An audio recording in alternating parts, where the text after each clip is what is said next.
You're leaving tens of thousands on the table if your Shopify store isn't A/B testing your email marketing. What separates 6-figure Shopify stores from 7- and 8-figure Shopify stores isn't just better products or more ad spend, it's systematic automation, especially in their email marketing. And A/B testing, it sounds simple. You just create 2 versions of something, you send it to different audience segments, and then you can wait and see which version performs best. But here's what most e-com brands don't understand. Knowing what to test, how long to test, and how to interpret the results makes all the difference. In this Klaviyo A/B testing tutorial, I'll break down our entire A/B testing strategy, and we're going to focus on the 3 main key areas of email marketing: sign-up forms, email flows, and your email campaigns. And before we dive in, if you want to get access to this complete A/B testing playbook, you can download it for 100% free. Just click on the link in the description and download it for free. Let's get started. So the first thing that you need to understand about A/B testing is the fundamental principles that determine success or failure. And most store owners make a critical mistake. They just run random tests without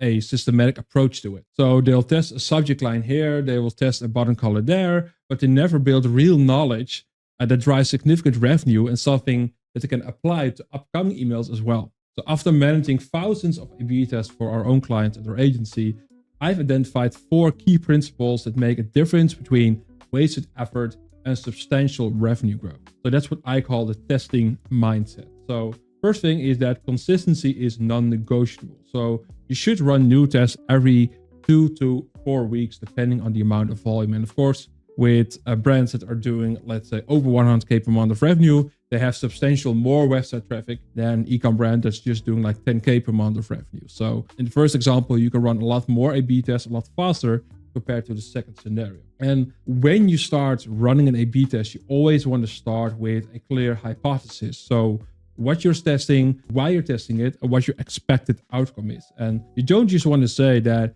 for example, I want to test 2 subject lines. Instead, you should say, I believe adding an emoji to our subject line will increase the open rate because it will make our email stand out in the inbox. So this forces you to think strategically. And again, this is something that I see go wrong all the time, especially with subject lines, because it's such an easy A/B test to run that most e-com brands just run A/B tests on the subject line just for the sake of it. But there's no idea behind it. There's no hypothesis behind it. So then it's great that you have a winner, but there's nothing that you can do with that data. And that's something that usually goes wrong with most e-com brands. And another important thing is that you should collect sufficient data before you draw any conclusions. And again, this is something that most e-com brands go wrong with. So they think that when there's like a clear winner for a certain variant in their flows, for example, and even if there are only like 50 or 100 recipients, they think there is a clear winner. But you really need way more data to really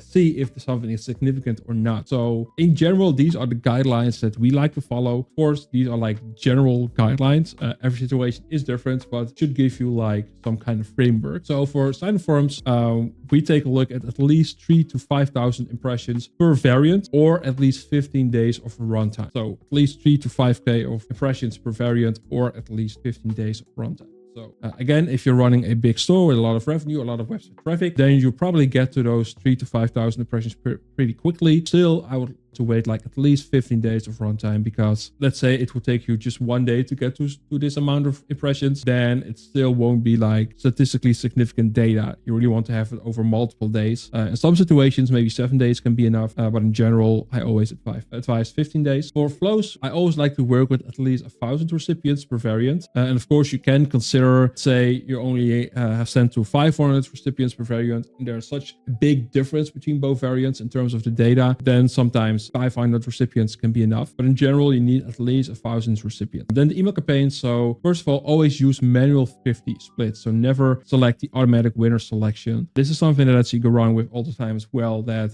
you have the option in Klaviyo that if you send a campaign and you're running an A/B test, that you can say send 20% to version A, 20% to version B, and after 4 hours, send the winner to the rest of the 60%. I'm never a big fan of that, because let's say you found your best sending time. Now you're going to wait 4 hours hours before you're going to send the winner to the rest of the audience. So the biggest group will get the email on a time that's not ideal. So that's already like a good reason to not use that option. Plus 2 or 3 hours is like a very short time frame to determine if something is a winner or not. So always use the 50-50 manual split. Just send version A and B to the entire audience. And then afterwards, after a couple of days, then you can analyze the data and see what the outcome is. But next up is that you always focus on revenue as the ultimate metric. Revenue, of course, is like the determining factor in 95% of the A/B tests that you're running. And of course, open rates and click rates, they do matter. But in the end, revenue is what pays the bills. And this is again something that I often see go wrong, is that e-com brands are too much focused on increasing the open rates, increasing their click rates. Of course, they are important, but there are situations that sometimes it's better to have like a lower click rate, but it ends up with more revenue for your brand. And then in the end, do you want a higher click rate or do you want more revenue? I think you want the second. So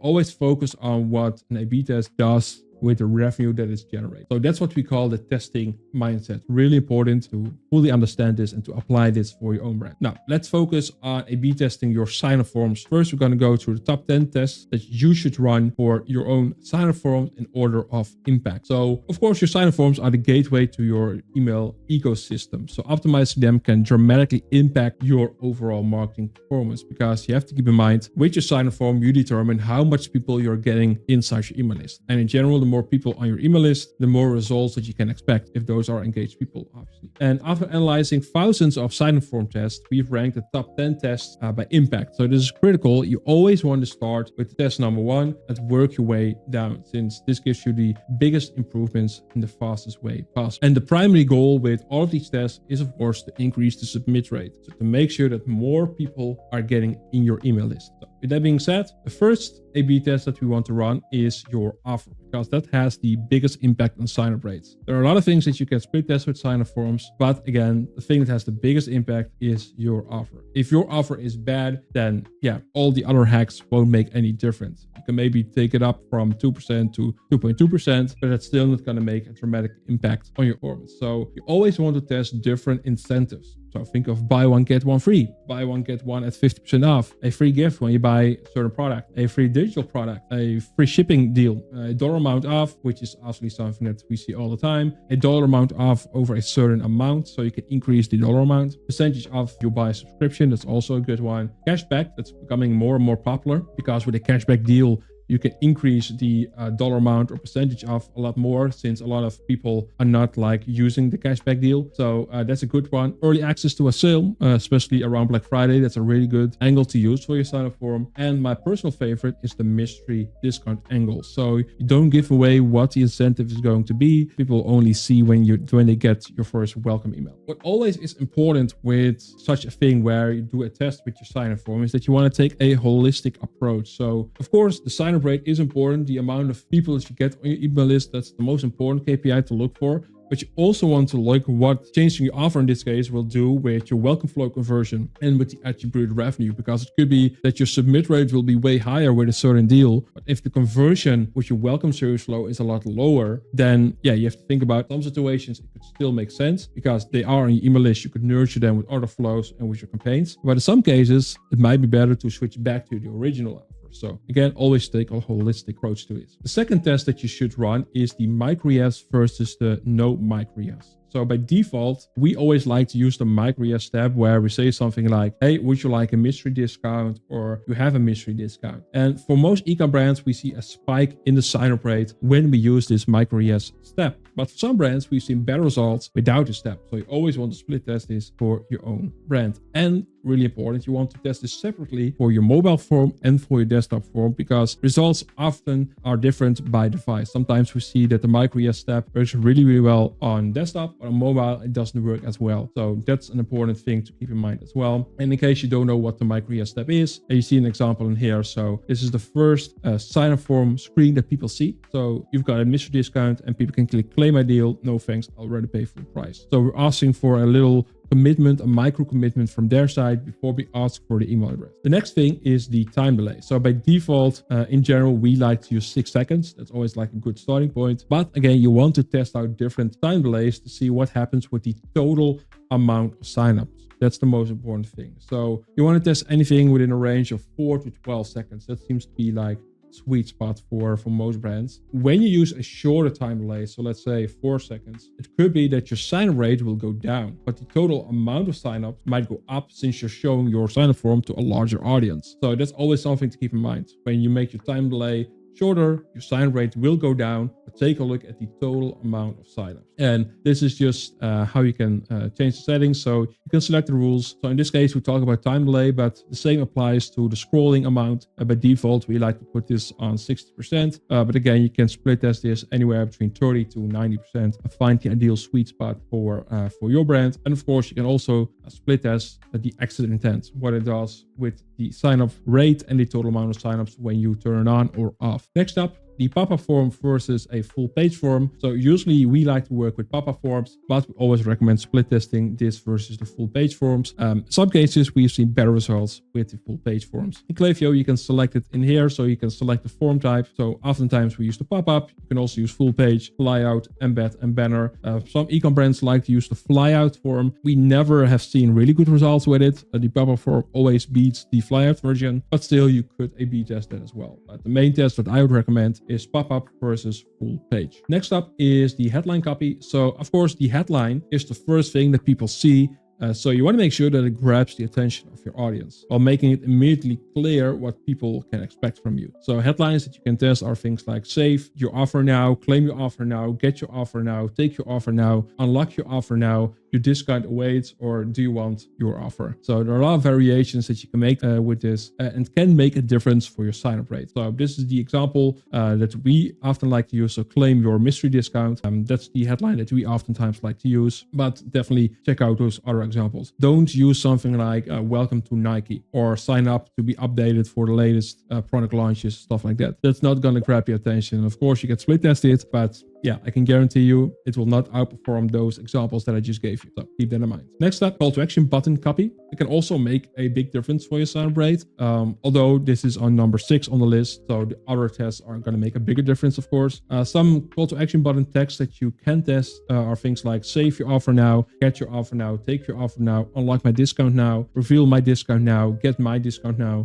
reveal the deal, claim a deal, and I want my discount. What you'll notice is that we always like to use the first person, so my instead of your. That tends to perform better, but again, could also be something that you could split test. But in general, we've quite always noticed that the first person works better. And in this example, we use claim my deal. That always seems to work really, really well. But again, make sure to split test different variants of this as well. Then the micro copy. So you want to test different kind of micro copies to see what converts the best. Like a default one that we like to use is no thanks, I'll already pay full price. And when people click on that, it will close the form. But there are different kind of variants that you can test. So things like no thanks, I'll pay full price, no thank you, no spam guaranteed, recommended by X happy customers, rated X out of 5 by X customers. Those are all different kind of micro copies that you could split test. And of course, also make sure to split test the micro copy versus not using a micro copy. Because it could be that in some cases, not having a micro copy performs better, although we haven't seen that. Still, for your brand, your needs could apply. Next up is the colors in your designs. So test a plain and simple versus a fully designed form, for example. Usually we see that the plain and simple forms tend to perform better. Sometimes you make like beautiful designed pop-up forms and we test it versus like a simple form with just black call to action buttons, a white background, and plain and simple one tends to perform better. Sometimes frustrating because you want to keep things on brand, but the plain and simple performs better. So we like to go for conversion, but make sure to split test it for yourself. You could also test like a white form versus a black form, the color of the input fields, a contrasting color or just white. For example, you'll see that we use like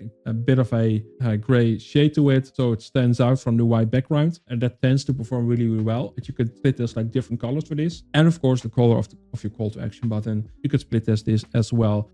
Those are things that can make a difference, but not like a major difference. But still, it's interesting to split test if you've done all these other tests already. Next up, an image versus no image. So for some brands and niches, it works great to use a site image or just a general image in your sign-up form. For other brands, it works better to keep it plain and simple. So make sure to split test this. Is your sign-up rate higher when using an image? Then, of course, you can test out different kind of images to see which one grabs the most attention. And in general, some rules is that images with pets in it work really, really well. But of course, only when it's applicable to your brand. Next up, images with faces of human tends to work really well. And after that, static images of just products works less. So when it's applicable, use an image with a pet in it. Otherwise, use an image with the face of a human in it. And if you don't have that, then you can use static product images, but those tend to perform a little bit less. So do keep that in mind. So what you see in this example is that we have used an image of a person, of two people, as you can see, and also looking at the logo and the headline text. So the visual cue is that you should look at the headline. That also seems to work really, really well. On mobile forums, we don't like to use images because you have to keep in mind the loading speeds. People on mobile, they're on 5G, 4G, etc. So they usually have a lot slower internet compared to when they're on their laptop, for example. So then we don't like to use site images. And when you do use site images on your desktop form, make sure to compress them to optimize your loading speed. And the last A/B test that you could do is the angle of your SMS sign-up. So if you use SMS as well,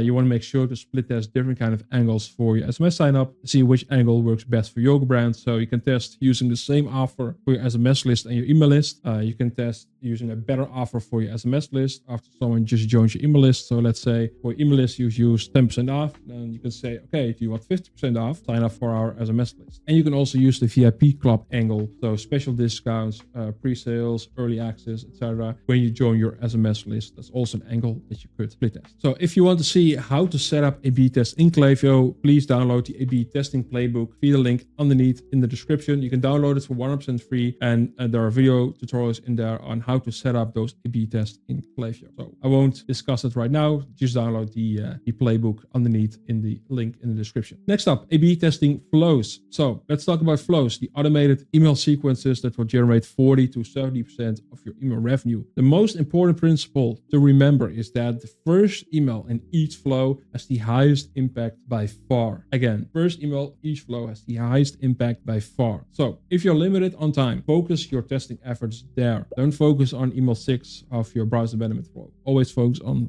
first email of your flow. After analyzing performance data across hundreds of e-commerce stores, we've identified the 10 most impactful flow tests. So let's go through those as well. First thing, subject line. That's of course a favorite that we see all the time. Testing the subject line is an easy A/B test that you can do. Everyone can do it in just a couple of seconds and it's done. So of course, testing the subject line can have an impact, especially for the open rate, but keep the end goal in mind, increasing your revenue. So it's easy to fall in the trap to just split test subject lines since it's easy and fast to do, but also make sure to test other things since this in general doesn't have the biggest impact. With that being said, it can be very interesting to test things like using emojis versus not using emojis in your subject line, including the first name in the subject line versus not using a first name, using urgency versus not using urgency, offer in the subject line versus the offer in the preview text, including specific numbers versus no numbers at all. These are all strategic, systematic subject line tests that you could run that can make an impact, especially for the open rate, but don't focus on this too much. Still, it can have its place and time. Same goes for the second split test. So the sender name. So for example, you could test Apple versus Tim from Apple, and especially for plain text emails from the founder, this is an interesting A/B test that could lead to at least a boost of your open rate. So if you don't know, you can change the sender name in each campaign and each flow. So that's like an interesting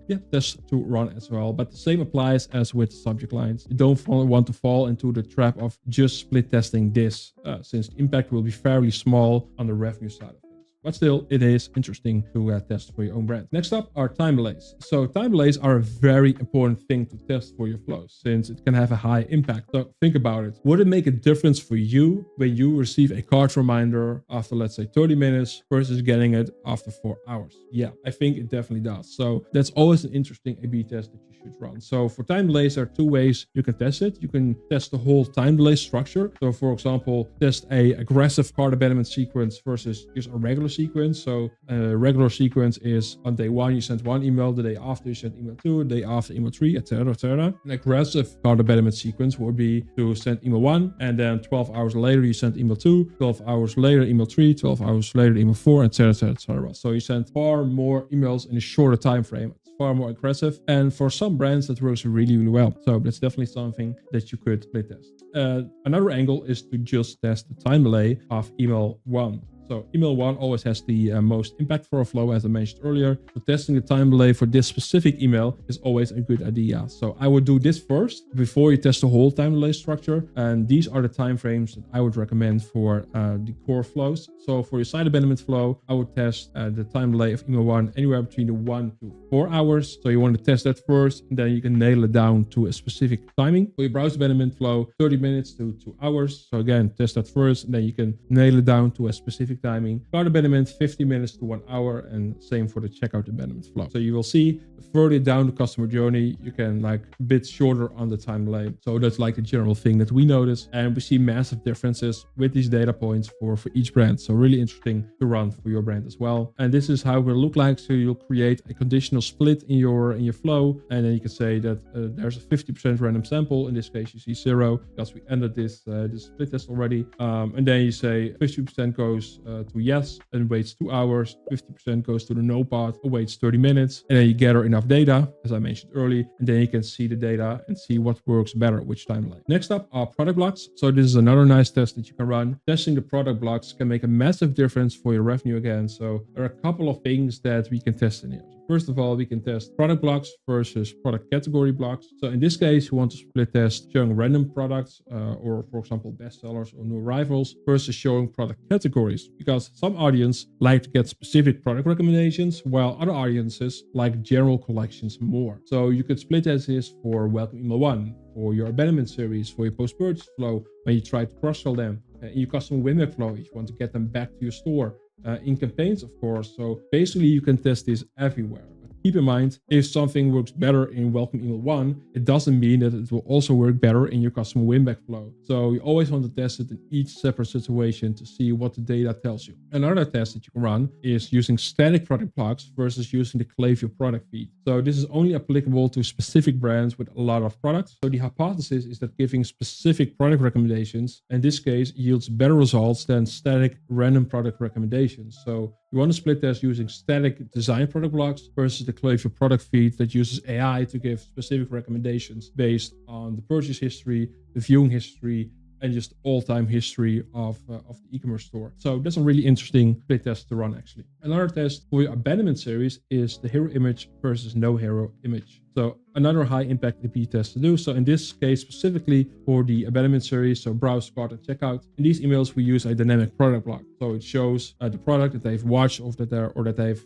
added to the cart. Oftentimes we use a hero image, so a header image that underneath that we have the dynamic product block. But it would make sense to have the dynamic product block as high as possible in the email to make the email look more tailored towards the reader. Because let's say you've watched a certain shirt on a fashion brand's website, and if you open the email and you see that exact same shirt immediately in the dynamic product block, it could perform better than when you see just a random product in the header image. So that's the hypothesis. So you want to split test having a hero image and then the dynamic product block structure versus just a small headline, no hero image, and then immediately the dynamic product block structure. So in the second structure, you won't have a hero image, but just a short headline. So the dynamic product block will be above the fold, as we call it. So it's the first thing that people see when they open your email. And this can actually make a big impact for the results of that specific email. Yeah, we've seen like very interesting data with that, but it really depends on the niche that you're in. Next up, plain text versus designed emails. Again, a really high impact A/B test to run. For some brands, plain text emails tend to perform really, really well. So make sure to split test this for your own brand. My advice is to split test this for the first email of a flow, because again, this has the highest impact, but also for the last email of your flow, especially if it contains a discount. Having like a plain text email from the founder with a personal message, that seems to perform really, really well for certain niches. So make sure to split test that as well. Next up, copy. And this is, of course, a bit of a broad subject because there are a lot of things that you could split test in terms of copy, but it is important to do. In general, we can split this up into different tests. So first of all, short copy, so max 3 to 5 sentences versus long copy, so a lot of paragraphs of text, and see what seems to perform better for your audience. The second test that you can run is a branded copy, so in the tone of voice of your brand versus more of a direct response style, so really pushy on sale, and see what performs better. Third angle, or the third test that you can use is angle 1 versus angle 2. This is again a bit of a broad subject, but let's say in one of your emails you use a certain pain point to convince the reader to buy. Split test this versus using a different pain point and see which pain point triggers the biggest response, aka more revenue. Sometimes it gives you very interesting data to see which pain point triggers the most action of your audience. So really interesting to split test that as well. It's a bit trickier to split test that, a bigger thing to do, but definitely useful. Next up is the order of emails. This is, to be honest, not like a high impact A/B test. So it's not going to make a massive difference, but to squeeze out the most out of your flow recipients, this can be interesting. Split test order of emails. So let's say in your cart abandonment flow, you have third email of your flow that highlights a guarantee that you have. And then email 4, you highlight a custom testimonials. Now you can run a split test where email 3 shows the reviews, in email 4 the guarantee. And then you can see which sequence performs the best. It could be that some brands, it works better to first show them the reviews and then a guarantee, and vice versa. So it can make a difference, not a ton of difference, but still an interesting A/B test to run. Another one is the landing page. So that's not really an email A/B test, but still you would have to set it up in Klaviyo. So test which landing page gives the best end result, which is more revenue. So for example, sending traffic to the collection page versus sending traffic to a product page, or the homepage versus a collection page, or a regular product page versus a specific landing page that has been made for the product. These can all make a difference for like the user experience, because it can make a big impact on the revenue. In general, we want to make it as easy as possible for people to make them do what you want them to do, aka buying from your store. So in general, you would say bring them to the product page, because that's the closest that you can bring them to buy a specific product. Sometimes bringing them to the collection page or even the homepage gives the end user a better user experience, leading to more revenue. So that's really interesting to test as well. And finally, call to action buttons. You might have been waiting for this, and I know this is something that people love to split test, but let me tell you this. Out of the entire list of A/B tests that I've just mentioned, this is probably the lowest impact test. Still, I do want to mention it. So of course you can test the text of the call to action button. You can test the size of the call to action button, the color of the call to action button. So think of buy now versus shop now versus save 10% off, or the regular button color versus like a high contrast button color. These can make a difference, but don't expect like a ton of statistically significant information about it. So definitely don't focus on this immediately. And I know a lot of brands like to do that. But if you've done all these tests and you've squeezed out the most out of your traffic, this can be an A/B test that you can still run. Then how long should you test? So just to like mention again, so the rule of thumb is to have at least 1,000 recipients per variant, unless after 500 recipients per variation, there's like already a massive difference between two variations. Ideally, it takes up around 2 weeks per A/B test. So we can test multiple things per month, but this really depends on the volume of email subscribers and website traffic. So for smaller brands, it can take a lot longer before get to those 1,000 recipients per variation. But you really want to make sure that you wait until you have those amount of data, because otherwise the data is probably not going to be statistically significant. Then you think that a certain variation is the winner, but in the end, you didn't have enough data. So really important to wait in that case. Then campaigns. So of course, the goal for campaigns, the goal is to get more revenue out of it. And this testing strategy is different for campaigns compared to flows, because with newsletters, with campaigns, you're sending new content each time. Unlike flows, campaigns change with each send. So we want to focus on these high impact tests that can be applied consistently. First of all, a really important one, send time and date. This can dramatically impact your open rates and the amount of revenue that your emails are generating. So you want to test sending on different days at different times, run exploratory test at least 5 times to find patterns specific to your audience. And an important thing that I want to clarify with this one, you don't just want to look at the open rate, also want to look at the amount of revenue that an email is generating, because it could be, for example, that you're testing 7 a.m. versus 2 p.m. At 7 a.m. gives you a higher open rate, but it could be that 2 p.m. gives you more revenue. So what do you want? Do you want a higher open rate, or do you want more revenue? So that's a really important thing to keep in mind. Other important A/B tests are the email angles. So test which pain points or brand USPs are triggering the best response from your audience. The landing page test that I already mentioned, and the dynamic Klaviyo feed versus static product blocks, and also subject lines, sender names, call to action buttons. Those are all tests that you can run. Of course, I've already highlighted those tests already in the flow section, so I won't mention that again. But these are all tests that you could run for your campaigns. But again, with campaigns, it's a bit more tricky since each send has new content and there's like a different factors that come into play. Because yeah, if a certain call to action button works on campaign A, it doesn't necessarily mean that the same call to action button works well on campaign B, because it could be sent in a different timing, a different type of campaign. So those are all things that you do need to keep in mind. So how to test? So always use manual 50-50 splits, as I already mentioned. Why? Because Klaviyo's automatic selection makes decisions far too quickly, and the winning variation would go to the rest of your audience before enough data is collected, especially for revenue impact. So by using manual splits, you collect more robust data, you send at the optimal time instead of waiting hours for those people, and you avoid false winners based on incomplete data. So this is how it looks like in Klaviyo. The winning metric, you select place order rate. The test size is 100%. So 50% to variation A, 50% to variation B. Winning variation is 0%. And that's how you set up the A/B test for your campaign. So that's our entire A/B testing framework for Klaviyo. Let's recap the main things. 1. Start with highest impact tests first. 2. Document your hypothesis before you start the test. 3. Collect sufficient data before you draw any conclusions. 4. Focus on your revenue as the ultimate metric. And 5. Apply the learnings systematically across your account. And if you want to implement this entire A/B testing strategy for your own Klaviyo account, make sure to click on the link in the description to download this entire sheet for free for everything that we discussed today. And of course, if you're looking for an expert to do this for you, to implement all of these A/B testing strategies, make sure to click on the link in the description to book a free strategy call with myself, and we can see if we can help your e-commerce brand out. Thank you for watching this video, and if you found this video helpful, make sure to leave a thumbs up and subscribe to the channel for more weekly content on e-commerce email marketing. Thank you for watching, and I hope to see you in the next one.